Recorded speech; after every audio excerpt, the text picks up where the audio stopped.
Hello, this is Brian McKenzie, and our group decided to do a Chapter 3 review for this project. My group includes Ayush Sharma, Alvin Chen, Ben Edelman, Brian McKenzie, Sid Senthil Kumar, Kevin Yao, and Sushmit Ramesh.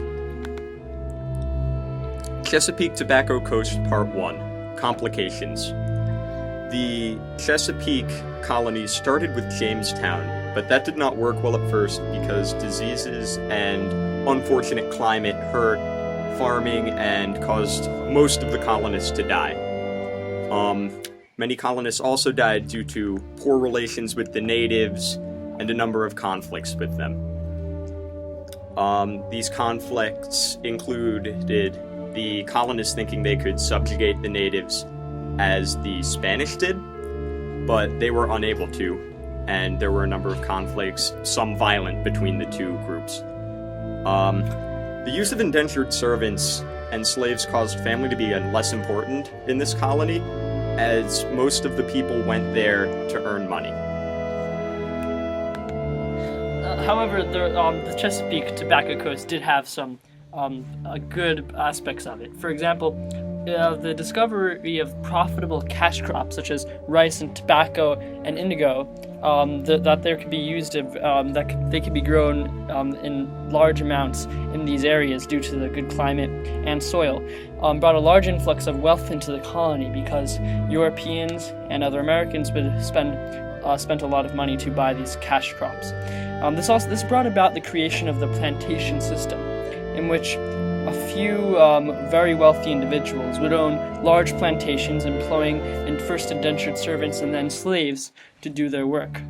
This is very highly profitable for those few individuals, and these people came to control the colony. However, most of the population still consisted of small farmers and slaves in the Chesapeake Coast. The Chesapeake Tobacco Coast had a government that had governments that were very much controlled by the mother country, England. In general, England would choose the governor of the colony to be one who would listen to whatever England would say. This caused there to be little representation of people in the colonies, although there was limited representation in areas such as the House of Burgesses. An example of why this could cause problems is Bacon's Rebellion, during which the farmers were angry at the Virginia governor, who was appointed by Britain's new policy of preserving land to the west for Native Americans, while they wanted to expand as much as they wanted. This caused a violent overthrow of the British appointed governor. The New England colonies were colonies that were first settled by Puritan farmers who felt that the British government was oppressing them and not allowing them to pursue their desires and ideals. These colonists settled Massachusetts Bay first, and then spread out throughout what we now know as New England.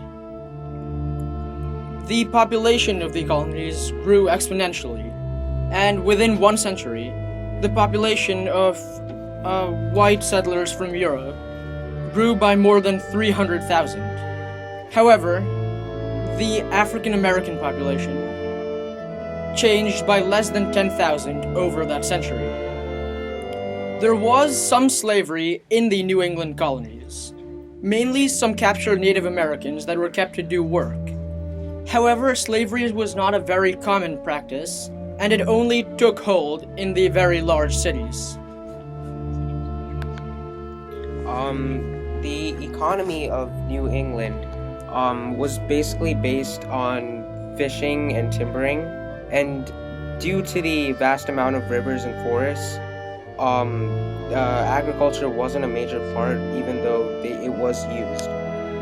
Profit was less of a concern, as in the New England colonies, family and strong bonds were very important, and because the families were more valued, people were less concerned with making money, and the economy existed primarily on timbering, which was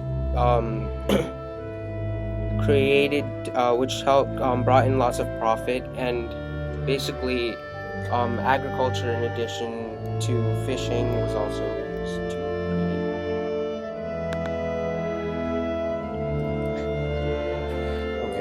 Education and tolerance.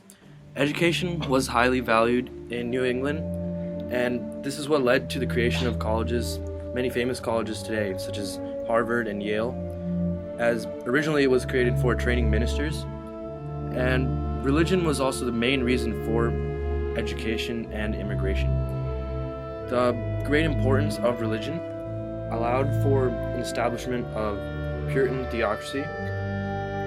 For example, in Rhode Island, separation of church and was a reaction to the influence of religions in Massachusetts government. New York, Part 1, the former Dutch colony. The Dutch first settled New York. However, it was later on that Great Britain, using their naval force, they took it by force. So, New York relied not on agriculture as many colonies did. Instead they relied on trade. Therefore, there existed lots of diversities within the colony, which, due to a lack of a specific tendency toward any specific European power. Therefore, because of the diversity, New York became a center of commerce.